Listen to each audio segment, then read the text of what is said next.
दोस्तों, मैं अभी खड़ा हूँ गांव रितौली, तहसील और जिला रोहतक। और ये करौता आश्रम से 10 किलोमीटर पीछे ये गांव है। आपको इस गांव के बारे में बताते हैं। ये जो आप खेत देख रहे हो, ये लगभग 300-400 किले ये खेत है और 200 किले गांव के उधर खेत है। इन लगभग 600 किले खेतों में पिछले 15 से 20 साल से कोई खेती नहीं हुई, क्योंकि यहाँ पर पानी भरा रहता है। और पानी इस कदर भरता है कि बरसात के अंदर यहाँ पे 4-4, 5-5 फुट पानी भर जाता था। वो बरसात का पानी सूखता था लगभग जनवरी फरवरी में। तब तक गेहूं की फसल, सरसों की फसल बिजाई का समय निकल जाता था। फिर उसके बाद अगली फसल का टाइम आता है जून में, जुलाई में। किसान इसमें जब बीज बीजते थे, फसल बोते थे, फिर बरसात आ जाती थी, फिर पानी भर जाता था। तो ऐसे लगभग 15 साल तक ये साइकिल चलता रहा। इन खेतों में 15 साल से कोई फसल नहीं हुई। इस गांव के क्षेत्र में किसान बहुत दुखी थे, परेशान थे।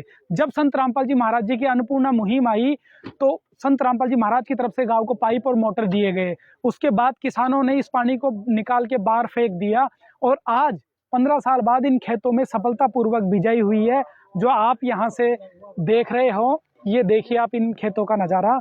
यहाँ पर 15 साल बाद यहाँ पर पूरा पानी निकला है और बिजाई हो गई है।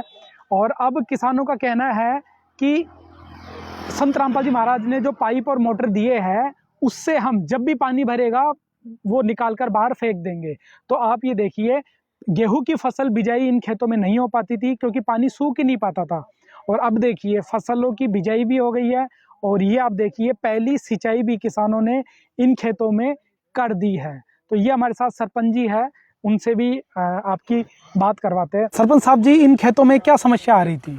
इन खेतों में सर पानी, बारिश की वजह से पानी भर जाता था हर बार।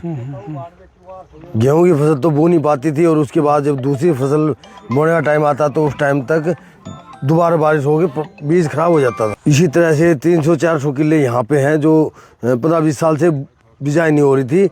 और अब इस बार महाराज संत जी की अन्नपूर्णा स्कीम की वजह से हमें मोटर और पाइप मिले, उससे इस बार इसका पानी निकाल फेंका और देखिए अब बिजाई हो रखी है, बहुत बढ़िया। और इसी तरह हमारे गांव की दूसरी तरफ थे 250-300 किले थे जिनमें पानी रहता था, उनको भी ऐसे ही निकाल दिया पानी। अन्नपूर्णा स्कीम से 2 मोटर और 6000 फुट पाइप मिला था जी। अब आप खुश हैं? बहुत खुश हैं जी, महाराज जी बहुत खुश हैं जी जी। मैं तो जाता हूँ जी, पूरा आश्रम भी जाता हूँ जी जी। तो दर्शकों, आपने देखा, ये वो 15 साल बाद गांव में ये खुशी का माहौल है कि एक फसल सफलतापूर्वक बो दी है, बिजाई कर दी है, फसल भी आ गई है और अब इन्हें बारिश का, पानी के, जल भराव की कोई समस्या नहीं है।